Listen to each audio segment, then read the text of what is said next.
fight. Trying to see where the life take me, so I roll the dice. Look up to no one else, but yeah, I was shy. I got real power, Hebrew Israelite. Scripts of the Bible written 300 AD? Incorrect. When was the Masoretic text written? Do you know?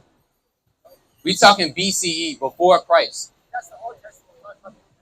Even the New Testament. Parts of the New Testament. Well, I mean, you have the Apocrypha as well. But it's way before 610 AD. Islam, with the Qur'an, is literally the world's newest created religion. So how is our book corrupted? And y'all guys' book just came out, and the word, do you know what the word Qur'an means? Do y'all know what the word Qur'an means? You don't know what it means? No, I know it. I'm going to tell you, but I'm just asking, do you know what it means? How do you don't know what it means, but it said book of God? No. It means to recite. Right. What is the Quran reciting? The Bible. Literally. Alright, so let me explain what we believe. We believe that the Bible, at some point, we believe that it was true. But then we believe that it was corrupted. So How was it? Who corrupted it? When, where, and how? Right. Huh? it was wrote in Aramaic. The Bible was written in Aramaic? Incorrect. Who, when, where, and how? What language did Jesus speak? Give me Acts 26 and 14. We're finna show you. You still didn't answer the when, how, when, and where. Who corrupted it? Where, when, and how? You can tell from the language Jesus spoke and what was the oldest copy of the Bible written in? Can you answer the question? When, where, who, how? I'm telling you, you don't need an exact date of when it happened. You don't need an exact date. You can tell. What if we was to say, oh yeah, I don't need an exact date when the Bible was written? Okay, Right. so does it not How would we look? I don't need to know who wrote the Bible. So does it not make sense that we believe that it could be corrupted because Jesus Read spoke this. Aramaic and the oldest copy of the This is Bible the book was of written- Acts chapter 26, verse 14. We know. And when we were all fallen to the earth, Right? I heard a voice speaking unto me. I what? I heard a voice speaking unto me. This is Paul on the road to Damascus. He heard a voice out of the third heaven, and it was speaking to him. Read on. And sang in the Hebrew tongue. And saying in the what? And sang in the Hebrew tongue. No, in the Aramaic. And sang in the Hebrew tongue. Read on. Saul, Saul, why persecutest thou me? And that's in red letter. So in the Bible, if it's red letter, who is speaking? What? If it's red letter in the Bible, who is speaking? If it was what was written in the Bible? If the Bible has red letter writing in it, who is speaking? Do you know? That means Jesus Christ is speaking. Right. So what language did Christ speak? If you look it up, it says Aramaic. What did I just, what? That's not the question.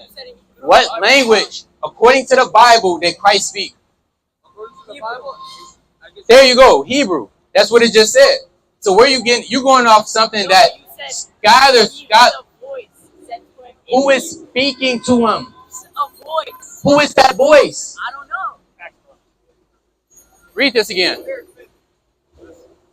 This is the book of Acts chapter 26, verse 14. You know. And when we were fallen to the earth, Can somebody look up online what does red letter mean?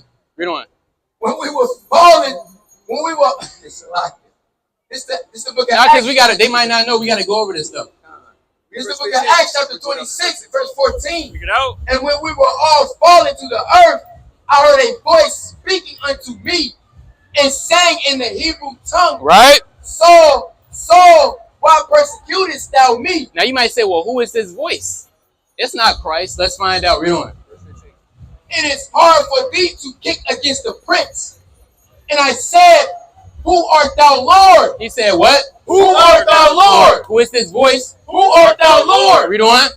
And he said, I am Jesus. I am what? I am Jesus. Say his real name. I am Jesus. Read that again. I am Jesus. Read. Whom thou persecutest. What language did Christ speak? According to the Bible. There you have it. It's not right. Why are you still saying Aramaic? Look, Confounded. You don't know what? You gonna listen to me? Bring it out. Alright. Most scholars agree that Jesus spoke a Galilean dialect of Aramaic. Use that one time. Most scholars agree that Jesus spoke a Galilean dialect of Aramaic, a Semitic language that originated in the Middle Euphrates. Aramaic was the common language of Judea in the 1st century AD, and Jesus grew up in Nazareth, a Galilean town where Aramaic was spoken by the common people. Okay. So it says that most scholars agree that Jesus spoke Aramaic. That's what the scholars agree on. We just read out the Bible of records of an Israelite who documented and firsthand witnessed Christ speaking to him and said he spoke in the Hebrew. So let's be logic here. Am I going to go off of first witness, or am I going to go off scholars that they mostly agree that wasn't even there when it actually happened? So who is the most knowledgeable? Who's the most knowledgeable person to say? No, first, foremost, the Bible comes first. Then history. Yeah. History comes last because the Bible is a historic book. Well, you can't really use the argument of what the Bible says against us because we believe that the Bible is corrupted. So we usually go off what the scholars say. Look, okay, that's fine that you believe the Bible is corrupted. You have still yet to prove when, where, who, and how. Who corrupted it? A simple Google search says. Listen. Who corrupted the Bible? I want to know. I sincerely want to know. Who corrupted the Bible? There doesn't have to be a name. Who? Can you explain it? Who corrupted the Bible? That's all I want to know. Who? We believe that they didn't preserve it right. Who? Who are the preservers? Who are these men? It's not just one person. Who are the people? Confound it. No. Read this. Look at Acts 5:29. Bring it out. Then Peter and the other apostles Give me answered and Psalm said, 12 and 6. we ought to obey God. We are what? We ought to obey God rather than men. We have to obey God rather than men. We're going to show you that this Bible is not corrupted. Give me Psalms chapter 19 and give me verse 7. Bring this out. It's the book of Psalms chapter 12 verse 6. Give me second address. The words of the Lord are 15. pure words. It says what? The words of the Lord are pure words. So this Bible is pure words. Read on. As silver tried in a furnace of earth, purified 7 times. What is this Bible? Purified 7 times. What is this book? Purified 7 times. So this Bible is thoroughly already purified 7 times. I mean, it's been tried numerous of over times. No fault has been in this Bible. Right. Read this. Book of Psalms chapter 19 verse number 7. Bring it out. The law of the Lord is perfect. It says what? The law of the Lord is perfect. If something is perfect, can it be corrupted?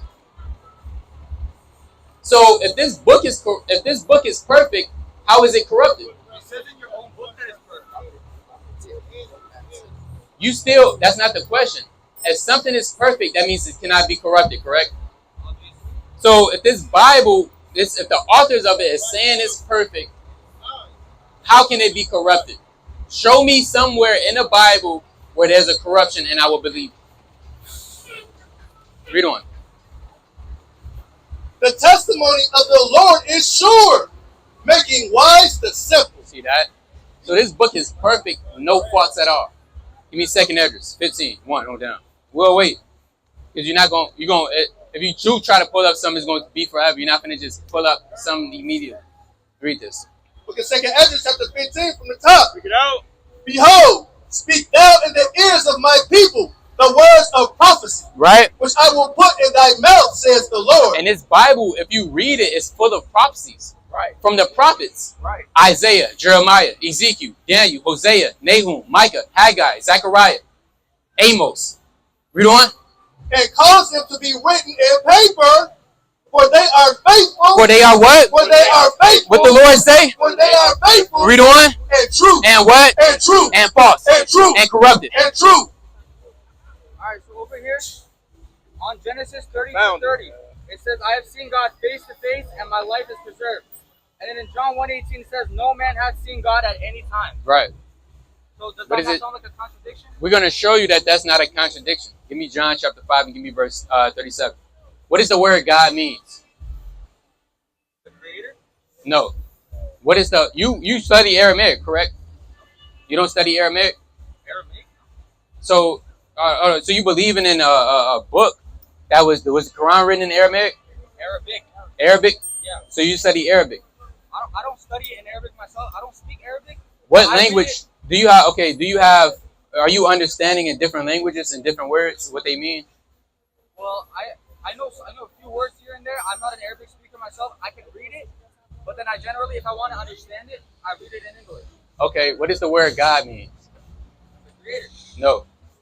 God, Elohim, or Allah, that's where you get Allah from. Allah is God. It just means power. Literally. So anybody could be a power. Right. According to the Bible, the children of Israel, give me that in Psalms 82:6. They're gods. Right. So if Genesis 32:30, it says, I have seen the face of God. And for one, in Genesis 32:30, what is the context of that? Who is talking? It just says Genesis 32:30. It doesn't. So you don't even know who's, you just pulling up verses. Let me see that. It's just not. I mean, are you gonna deny it's a verse? No, we know it's a verse, but you got to know the context. That's Jacob talking to Esau. Right. So he said he saw God, but it also says. So is Esau God? No, but it says he has seen God. So why would Jacob say, I have seen God, and he's talking to Esau? Do you know what Jacob is doing there? He's using subtlety. When you read this chapter, let's go back to the basics. Give me Genesis chapter 32. Give me verse 1. In this chapter, Jacob, right? His brother Esau is coming, and Jacob is afraid that Esau is going to kill him pursuant to the hatred that he already had from him taking his birthright from him. So he sent his wives away. All right, Esau is coming. He's begging for mercy because he thinks that Esau is going to kill him for the hatred that he had toward them. So what Jacob is using, he's using subtlety, and he's saying, oh, Esau, I saw the face of God. To slither out of that, it's called subtlety. We're going to read it. It's the book of Genesis chapter 32 verse 1. And Jacob went on his way, and the angels of God met him.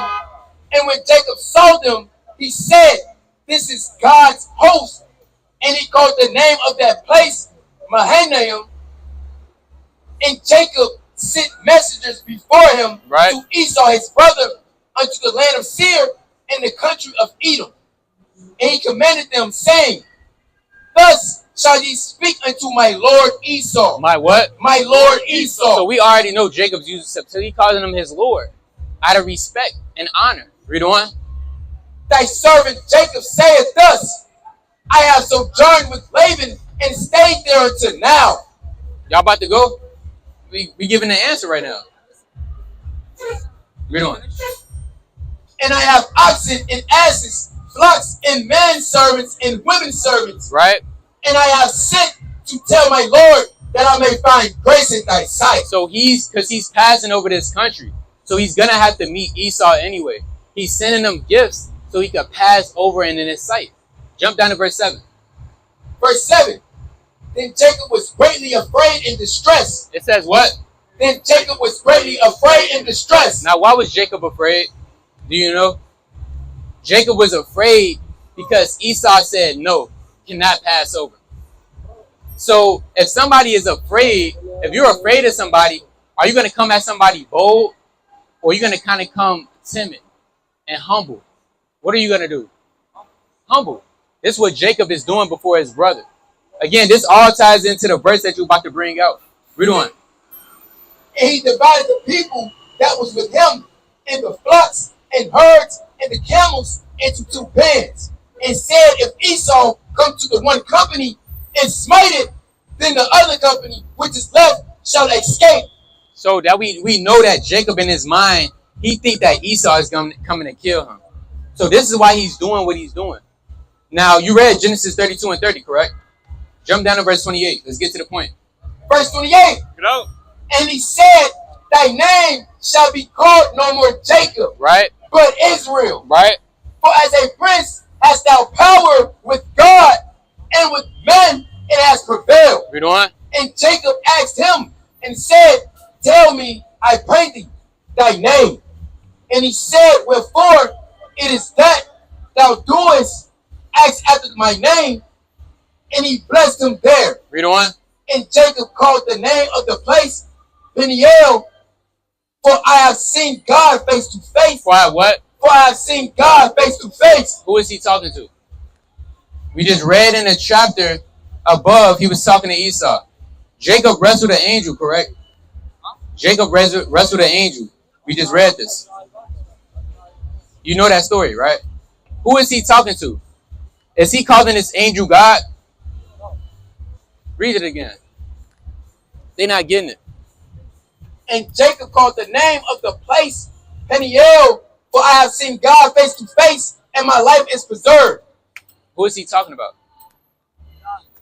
He just wrestled an angel. He said that he saw face to face. God. Who is the God? Did Jacob wrestle God or an angel? Which one? He believed that. This in the Quran. Y'all should know this. Yeah, it says he wrestled Azrael, right? Azrael is the name. Azrael, we believe is the angel of death. That's the angel, correct? Yeah. So it's calling this angel God. It's showing you that God is not just talking about the creator. Right. Angels could be called gods. The children of Israel could be called gods. Right. A man could be called God. They'll give me Psalms 82 and 6. Look at Psalms 82 and verse 6. No. I have said, ye are God. I have what? Ye are God. Read that again. Ye are God. And all of you are children of the Most High. So the Israelites are called gods. We got one more verse before I give you the floor. Read this. It's the book of 1 Corinthians chapter 8, verse 6. Start at verse 5. Verse 5. For though there be that are called gods, Right?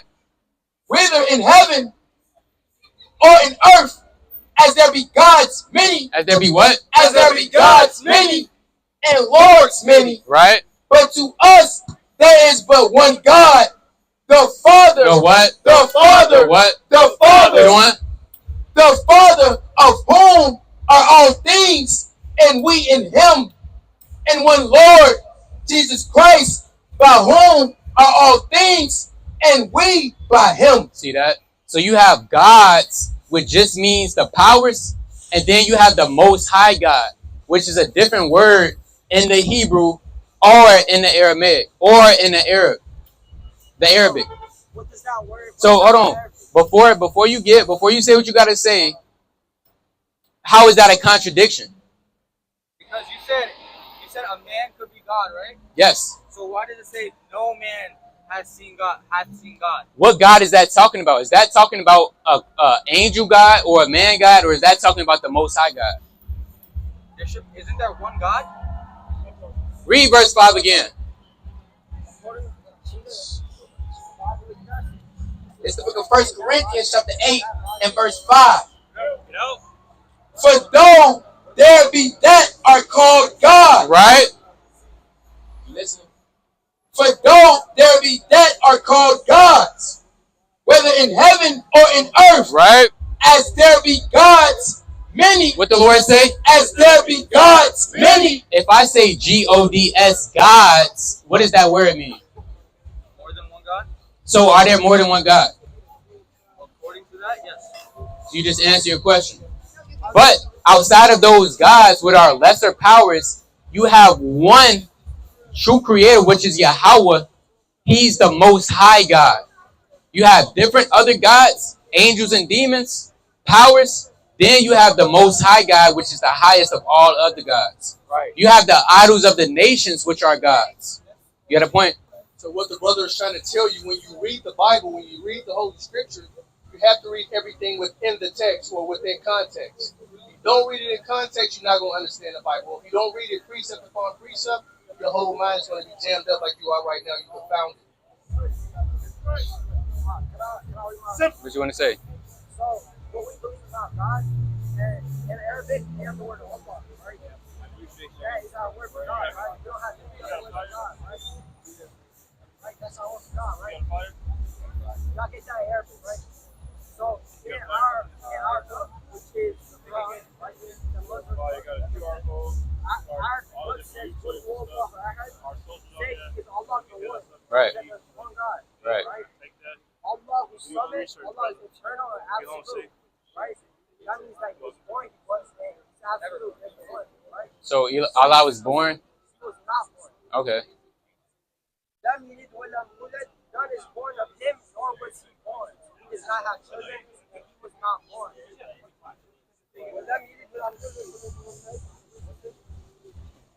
ولم يكن له كفوا احد. لم يكن له كفوا احد, and there's none like him. So he doesn't have anything that's similar to him, right? We believe that God doesn't have anything that's similar to him. So in our version, we don't believe, you can't call Jesus God, you can't call the angels God, you can't call Jesus. None of them have that power, right? So you're using the wrong word. You saying Allah, but Allah just means power. Allah means power along with the Quran say this. No, that's what I'm saying. That's why the religion is all jammed up. If all actuality, your religion is a contradiction. Right. And we could prove that with verses. Doesn't the Quran say you can eat pork? Are you sure? So let's pull up Surah 5, 133, I believe. Surah 5, 133. Or you got the Islam cuts? Let's pull that up. You said what? What surah? What verse? Surah chapter 5. 1. No, it's Surah 5 and 2. Salakia. Let's put that up. Surah 5 and 2. Right? 2. 5:2. Yes.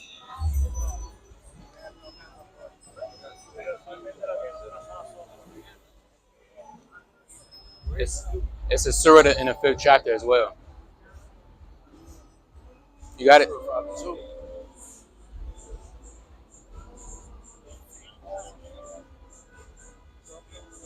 Type in eating pork. Are we about to pull it up?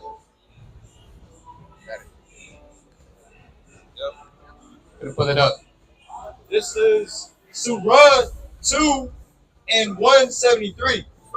Yeah, 2 and 127.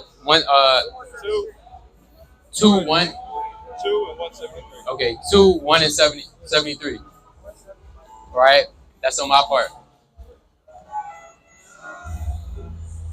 2 and 173.